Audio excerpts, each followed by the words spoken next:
ये अस्सलाम वालेकुम प्यारे दोस्तों, साथियों, बहनों और भाइयों। उम्मीद है आप और आपके अहल खाना खैर खैरियत से होंगे। मैं हूं खादिम जी इब्राहिम और आप देख रहे हैं मेरा यूट्यूब चैनल केजी मार्केटिंग। नाजरीन, हमारे यहाँ कुदरत ने 4 मौसम रखे हैं, जिनमें गर्मी, सर्दी, ख़िज़ां, बहार, और इन चारों मौसमों के अपने अपने फूल और फल होते हैं। गर्मियों में अल्लाह ने हमें एक ऐसा फल दिया है जो ना सिर्फ बादशाहों का फल कहलाता है, बल्कि उसे फलों का बादशाह भी कहा जाता है। और वो फल है आम, जो बादशाहों, वज़ीरों, शायरों, अदीबों और अवाम का पसंदीदा फल समझा जाता है। आम मिर्ज़ा गालिब, अकबर अलाहाबादी और इल्लामा इकबाल का पसंदीदा फल रहा है। सूफ़ी शायर अमीर खुसरो ने भी अपनी शायरी में आम की तारीफ़ करते हुए उसे फ़ख्र गुलशन करार दिया है। अकबर अलाहाबादी ने इल्लामा इकबाल के लिए लंगड़े आम भेजे। इकबाल ने शुक्रिया का ख़त लिखा, जिस पर अलाहाबादी ने यह शेर भेजा कि असर ये तेरे अनफास से मसीहाई का है अकबर, अलाहाबाद से लंगड़ा चला लाहौर तक पहुँचा। और इस पर मेरा भी एक शेर है कि आम कुदरत का खादिम इनाम लगता है, फलों का है बादशाह तुझे आम लगता है। आम और पाकिस्तान का हम अगर जायज़ा लें तो पाकिस्तान जो है आम की काश्त करने वाले ममालिक में 5वें नंबर पर है। पाकिस्तान 300 अक़साम के आम पैदा करने का दावेदार है। इनमें से 25 से 30 अक़साम को तिजारती बुनियादों पर काश्त किया जाता है और दुनिया में पाए जाने वाले 10 बेहतरीन आमों में 2 का ताल्लुक़ पाकिस्तान से है, जिनमें चौंसा जो है वो चौथे नंबर पर है और सिंदरी 7वें नंबर पर है। और पाकिस्तान में आमों की फ़ी साल जो पैदावार है 1.8 मिलियन मेट्रिक टन है, जो मौसमी तब्दीलियों, पानी की कमी, बागात के कटाव की वजह से 20% कम होकर 1.44 मिलियन मेट्रिक टन रह गई है। पाकिस्तान में अगर बागात का जायज़ा लिया जाए तो पाकिस्तान में 50% से ज़ायद बागात पंजाब में हैं, जो कि 1,05,000 हेक्टेयर एरिया पर मुश्तमिल हैं, जिनमें 8 बड़े ज़िले शामिल हैं, जिनमें भावलपुर, मुल्तान, खाइनवाल, साइवाल, सादिकाबाद, मुज़फ़्फ़राबाद, रहीम यार खान, विहाड़ी वगैरह शामिल हैं। ये पाकिस्तान में 78% आम जो हैं वो प्रोड्यूस करते हैं। सिंध की अगर बात की जाए तो 50,000 हेक्टेयर एरिया पर मुश्तमिल है, जिनमें ठट्ठा, मीरपुर ख़ास और हैदराबाद हैं। पाकिस्तान में सिंध आमों की पैदावार का 20% हिस्सा पैदा करता है, जबकि बलूचिस्तान 14,000 हेक्टेयर एरिया पर मुश्तमिल है और आलमी इदारों की जानिब से अभी इस पर काम जारी है। खैबर पख्तूनख्वा की अगर बात की जाए तो सिर्फ 3,000 हेक्टेयर एरिया पर मुश्तमिल आमों के बागात हैं, जिनमें डेरा इस्माइल खान, पिशावर, मर्दान, चारसदा वगैरह शामिल हैं। नाज़रीन, बुनियादी सहूलतों, ट्रांसपोर्ट, स्टोरेज और पैकिंग की कमी की वजह से पैदावार का बड़ा हिस्सा, जो कि 30 से 35% बनता है और मिकदार में ये 805,000 टन बनता है, ये ज़ाया हो जाता है। अगर हम बरामदात की बात करें तो 2022 में आम की बरामदात में इजाफा मुतवक्को था, लेकिन नामुवाफ़िक हालात की बिना पर पैदावार में कमी हुई, जिनमें गैर मुतवक्का बारिशें और सैलाब शामिल हैं। इस साल तकरीबन 1 लाख टन आम बरामद किया गया, जिसकी कीमत जो है वो तकरीबन $100 मिलियन बनती है, जो नहायत ही कम है। चौंसा जो है वो सबसे ज़्यादा बरामद होने वाला आम है, जो बरामदात का 60% है। और पाकिस्तान की बरामदात का 40% जो है यूरोप और मशरिक़ वस्ता के ममालिक हैं, जिनमें अरब इमारात, सऊदी अरब, अमान और ईरान शामिल हैं। दीगर ममालिक में ये आम अफ़गानिस्तान, चीन, Australia, Azerbaijan, Holland, France, Germany, Bahrain, Belgium और बहुत से दूसरे ममालिक शामिल हैं, उनको भी ये एक्सपोर्ट किया जाता है।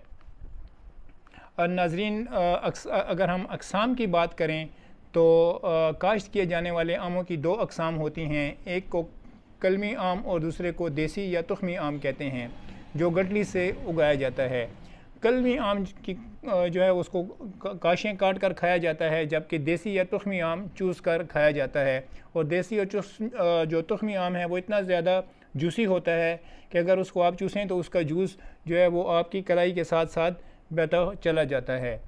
कलमी आम को कच्ची हालत में उतार कर हवा बंद जगह में रखा जाता है और इस अमल को पाल कहते हैं। कलमी आमों में अगर आप देखें तो भूरा, सिंदरी, बैंगन, फली, दोसरी, अल्फांसू, समर, बहिश, तोतापुरी, अनवर राठौल, चौंसा, दिलाराम, सुरैया, पूनी, हबशी, सरोली, लंगड़ा, दूसी विलन, कलेक्टर, सोदानिका, बादाम, नीलम बरगड़ी, सफ़ेद अलमास, जोहरा, शाहसुंदर, सिया माइल, ज़ाफ़रान, जबलपुरी, जागीरदार, शहनशाह, अनमोल और दीगर बहुत से आम शामिल हैं। देसी या तुख़मी आम की अगर बात की जाए तो उसमें पताशा, लड्डू, गुलाब जामुन, सफ़ेद गोला, सब्ज़ गोला और संदूरी जो है वो शामिल हैं। अगर हम इसका तारीख़ी पस मंज़र का जायज़ा लें तो नाज़रीन, आम बर सग़ीर में 4000 साल से काश्त हो रहा है और उसे एक मुक़द्दस फल समझा जाता है। संस्कृत ज़बान के लफ्ज़ मंजीरी से निकला है, जिसके मानी वो फूल हैं जो छोटे से जुर्मट में खिलते हैं। ये संस्कृत के लफ्ज़ अमर से भी माखूज़ है और एक और रिवायत के मुताबिक भारतीय तमिल के लफ्ज़ मंगाई से आया, जबकि पुर्तगालियों ने उसे मंगा कहना शुरू किया, जहाँ से अंग्रेज़ी ज़बान में पहुँच कर मैंगो बन गया। चौथी और 5वीं सदी में बर सग़ीर में आम बुद्ध पक्षों के हमरा जनूबी एशिया हिजरत कर गया और बर्मा, थाईलैंड, चीन से होता हुआ इंडोनेशिया और फ़िलीपींस तक पहुंच गया। 15वीं और 16वीं सदी के बीच फ़िलीपींस से हस्पानवी जहाज़ आम की गुठलियाँ लेकर मैक्सिको ले गए और यूं बहरुल कायल के आर पार मनीला से फ़्लोरिडा और वेस्ट इंडीज़ तक आम हो गया और फिर बहरोकियानूस अबूर करता हुआ स्पेन और पुर्तगाल तक जा पहुँचा। इसके बाद अरब जहाज़ों में आम का पौधा मशरक़ी अफ्रीका तक जा पहुँचा। आम के जो बुत या स्कल्पचर्स हैं, ये सांची मध्य प्रदेश, अजंता, माशट्रा के बुद्धा खंडरात से मिले हैं। मुग़ल शहंशाह अकबर ने 1556 से लेकर 1605 में दरमंगा यानी बहार में आमों के 1 लाख दरख्तों पर मुश्तमिल लख बाग के नाम से बाग लगवाया। शहंशाह जहांगीर और शाहजहां ने भी लाहौर और दिल्ली में आमों के बागात लगवाए। ज़हीरुद्दीन बाबर ने भी बाबरनामा में आमों की तारीफ़ की और बहादुर शाह ज़फ़र ने भी लाल किला में आमों के दरख्त लगवाए। जैसे जैसे तहज़ीब व तमद्दन तरक्की करते गए, आम की मुख्तलिफ़ अक़साम बज़रिया पेवनकारी वजूद में आती चली गईं। इस तरह आम की 1500 से ज़ायद कलमी व तुख़मी अक़साम जो हैं वो दस्तयाब हैं। आम पाकिस्तान और हिंदुस्तान का कौमी फल है। आम का दरख्त बांग्लादेश का कौमी दरख्त है, जबकि एशिया दुनिया के तमाम आमों का 75% प्रोड्यूस करता है, जिनमें हिंदुस्तान जो है वो सर फ़हरिस्त है। गिनीज़ बुक ने फ़िलिपाइन के काराबाओ नामी आम को दुनिया का सबसे मीठा आम तस्लीम किया है, जबकि हिंदुस्तान का अल्फ़ांसो जायका के लिहाज से दुनिया का नंबर 1 आम कहलाता है। जापान का मियाज़ाकी आम दुनिया का महंगा तरीन आम समझा जाता है, जिसकी फ़ी किलो कीमत लाखों में है। अब हम बात करते हैं चौंसा की। जनूबी एशिया ख़ास कर पाकिस्तान और ये हिंदुस्तान में पाया जाता है। ये बहुत शीरीन होता है और फाइबर्स यानी रेशे इसमें कम होते हैं, विटामिन से भरपूर होता है और ये आम शेर शाह सूरी का पसंदीदा आम था। जायके के अलावा एक वजह यह भी थी कि उसने चौंसा के मकाम पर हुमायूं को 1539 में शिकस्त दी और अपने पसंदीदा आम का नाम ही चौंसा रख दिया। रहीम यार ख़ान और मुल्तान में काश्त होता है। सफ़ेद चौंसा आजकल डी खान में भी काश्त होता है और उसकी दस्तयाबी जो है वो जून से सितंबर तक होती है, जबकि सितंबर में कोई दूसरा आम नहीं होता। सिंदरी की अगर बात की जाए तो सिंध के मीरपुर ख़ास के इलाके सिंदरी में पैदा होता है। लंबूतरी शक्ल का होता है, खुशबूदार और मिठास से भरपूर होता है। मिल्क शेक और आइसक्रीम बनाने के लिए बेहतरीन है। दुनिया के 10 बेहतरीन आमों में 7वें नंबर पर है। दूसरे आमों की निस्बत इसकी शेल्फ़ लाइफ जो है वो ज़्यादा होती है और उसे आमों की मलिका भी कहा जाता है। ये मई से अगस्त के दरमियान तक रहता है। फिर हम बात करते हैं फजरी की। ये सूबा बहार से मंसूब है और उसे एक औरत ने तख्लीक किया था और उसे अपना नाम फजरी दिया। इसकी जिल्द पीली होती है, गुदा जो है वो मीठा और रेशे के बग़ैर होता है। अब हम बात करते हैं अनवर राठौल की। ये छोटे साइज़ और ज़रद रंग का होता है, खुशबूदार आम है, उसे मिनी पावर हाउस भी कहते हैं। पंजाब यानी मुल्तान में उसकी जो है वो काश्त होती है। आजकल डी खान में भी काश्त किया जाता है। ये आम अनवारुल हक का मरहून मिन्नत है, जिसने सबसे पहले उसे उत्तर प्रदेश के गांव राठौल में उसकी काश्त की और उसके बाद एक मुसलमान किसान शेख मोहम्मद फरीदी ने इस दरख्त को देखा और बागबान से उस पौधे की पैवनकारी को कहा। 1 साल के बाद इस आम के 4 दरख्त लग गए और उसके बाद उसने एक नर्सरी खोली। 1947 में किसी ने उसके पौधे लाकर मुल्तान में काश्त किए। उसकी जिल्द मोटी होती है, रेशे कम होते हैं और मिठास ज़्यादा होती है। इसके अलावा खुशबू भी जैसे पहले बताया गया कि ज़्यादा होती है। और अनवर राठौर की जो दस्तयाबी है वो जुलाई से अगस्त तक होती है। इसके बाद हम बात करते हैं तोतापुरी की।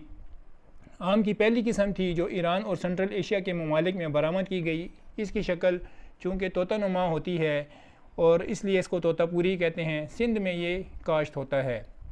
लंगड़ा सबसे पहले ये उत्तर प्रदेश में काश्त किया गया। इसके बाग का मालिक लंगड़ा था और भारत में उसे बनारसी आम भी कहते हैं, जबकि बहार में उसे मालदा भी कहा जाता है। ये सब्ज़ी माइल रंगत का होता है और स्लाइसिंग और कैनिंग के लिए भी इस्तेमाल होता है। दूसरी जो है, इस आम का ताल्लुक 18वीं सदी में लखनऊ के नवाब के बागात से मिलता है और ये मादर पौधा मोहम्मद अंसर जैदी के बागात का था, जो काकोरी और उत्तर प्रदेश के करीब दूसरी गांव में थे। इसमें रसदार गूदा होता है, शानदार जायका और लज़्ज़त बख्श खुशबू होती है। ये दूसरे आमों से छोटा होता है। लाल बादशाह सुर्ख रंग का होता है। रहीम यार ख़ान में गूदा नुमा सुर्खी नुमा ज़ाहिर होता है, तो इसलिए इसको लाल बादशाह कहते हैं। और फिर एक आम की किस्म है गुलाब खान, जिसकी रंगत गुलाब जैसी होती है।